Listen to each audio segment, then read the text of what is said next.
هو ايه الصوت ده؟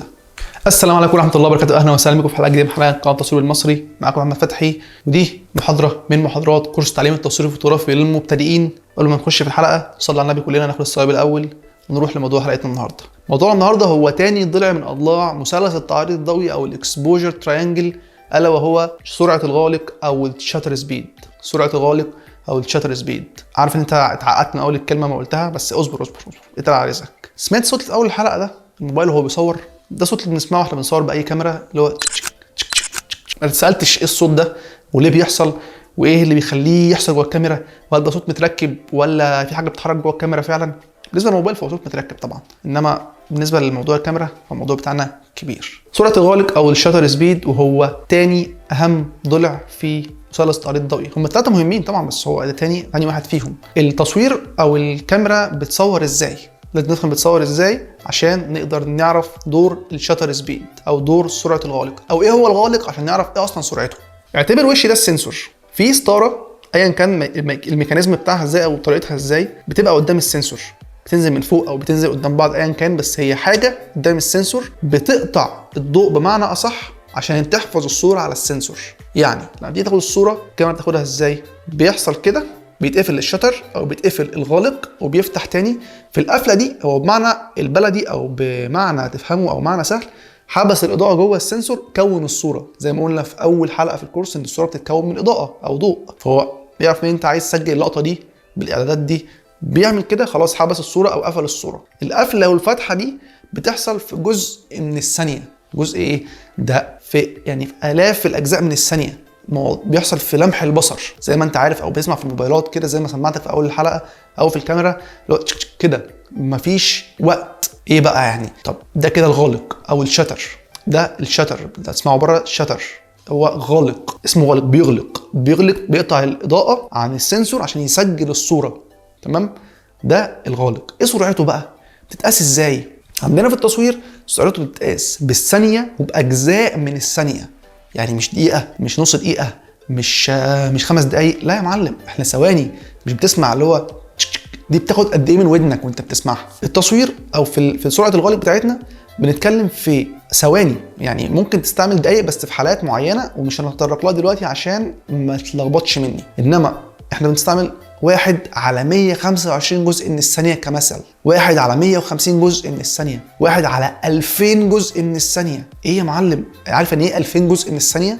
يعني هات ثانية قسمها 2000 حتة، الوقت القفل بتاع الشطر ده هو جزء من ال 2000 دول. انت مدرك؟ مخك مصور لك الموضوع ده؟ بس ليه الارقام دي؟ وليه في 1 على 4000 جزء من الثانيه، في 1 على 8000 جزء من الثانيه؟ ايه يا عم، اجيب ثانيه اقسمها 8000 جزء واخد منها جزء. الواحد في اوضاع بيتحط فيها في التصوير بيحتاج شطر عالي.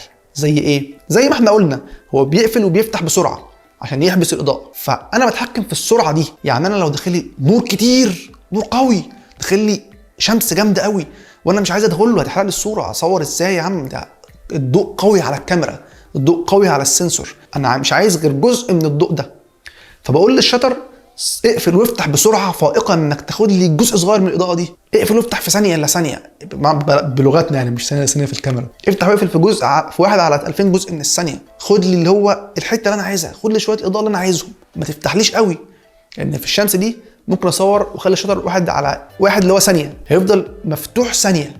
يعني ايه يفضل مفتوح ثانيه؟ يتجمع الضوء يقوم قافل بالراحه ويطلع. هو اتفتح ثانيه، فضل الغالق مفتوح ثانيه، فدخل لي اضاءه لمده ثانيه. ده كتير. لو الشمس قويه او الضوء قوي ده كتير. ممكن اقول له خد لي الضوء ده في 5 ثواني، يعني خلي لي الغالق مفتوح 5 ثواني وبعد كده اقفل وبعد كده اطلع تاني. ال5 ثواني دي كتير. 5 ثواني دي لو اضاءه قويه كتير. بنستعمل الكلام ده في اوضاع تانية خالص مش عايز الففك فيها. لما يكون الضوء قليل او الضوء مش قوي بقول للشتر خليك مفتوح 5 ثواني، خد اضاءه كتير، خد اضاءه زي ما انت عايز عشان تنور لي الصوره. خليك مفتوح 10 ثواني، خليك مفتوح 3 ثواني. ده في اوضاع معينه مش زي ما بنستعملها. الاغلب ان احنا بنستعمله بشتر او برقم كبير شويه زي 1 على 100، 1 على 125 جزء من الثانيه، 1 على 200 جزء من الثانيه، 1 على 80 جزء من الثانيه. ليه؟ لان الشتر مرتبط ارتباط طردي مع الاهتزاز. ما تتوهش مني، مرتبط ارتباط طردي مع الاهتزاز، يعني كل ما يعلى كل ما الاهتزاز ما يبقاش فيه اهتزاز، او مشيها ارتباط عكسي. كل ما الشطر عالي كل ما الاهتزاز قل. كل ما الشطر قل كل ما الاهتزاز كتر. يعني انا بصور ماسك الكاميرا في ايدي دلوقتي، بصور على شطر 1 على 100. في الصوره دي باخدها ايدي مش تتهز والكاميرا مش تتهز مني، وسرعه الغالق ثبتت لي الصوره، مفيش اهتزاز. لو باخد الصوره دي على 5 ثواني هفضل ماسك الكاميرا 5 ثواني، ايدي بتتهز، الشطر مفتوح، بياخد الصوره، هتلاقي الصوره مهزوزه. فكل ما الشطر عالي كل ما خلى الصوره ثابته اكتر وحاده اكتر. ده احنا مطلوب معانا في التصوير. الشطر بيقل في حالات معينه والكاميرا على ترايبود عشان الكاميرا بتكون ثابته ما بتتحركش. اقول لك حاجه كمان من وظائف الشطر، الشطر بيساعد على تجميد الحركه. تجميد الحركه ازاي؟ يعني لو انا بصور طائر بيجري قدامي، طائر، انا بصور طيور مثلا، بصور حيوانات، عايز اثبت الطائر ده وهو طاير في الجو ده، كل ما الشطر عالي كل ما عرفت اجمده، كل ما عرفت اثبته، كل ما عرفت اقول للكاميرا القطي اللقطه دي في 1 على 4000 جزء من الثانيه، اللي هو وهو طاير ده خدت صوره الكاميرا ثبتته جمدته. لو انا بصور بشطر قليل يبقى فيه اهتزاز، هيبقى فيه زغلله، في موشن بلور كده زي الافلام لما بتشوف هتلاقي ان في زغلله حوالين الطائر. مش ده اللي احنا عايزينه، احنا عايزين صوره حاده، صوره شارب. حاسك تهت مني، واشرب كوبايه ميه وتعالى. جيت ماشي. بص، تعيد من الاول ببساطه عشان الموضوع ما يبقاش معقد معاك. الشطر عندنا رمزه في التصوير اختصار حرف الشطر حرف الاس او الاس اس، شطر سبيد، ده الاس اس. وحده قياسه الثانيه او جزء من الثانيه، تلاقي 1 على 8000 جزء من الثانيه، 1 على 4000 جزء من الثانيه، وهكذا. دوره ايه؟ دوره انه بيفتح ويقفل في المده اللي انا بقول له عليها. افتح ويقفل بسرعه عشان تاخد اضاءه قليله من القويه اللي قدامي دي، افتح ويقفل بسرعه. افتح ويقفل ببطء هياخد لي اضاءه اكتر من اللي قدامي. افتح ويقفل ببطء بيساعدني على تجميد الهدف.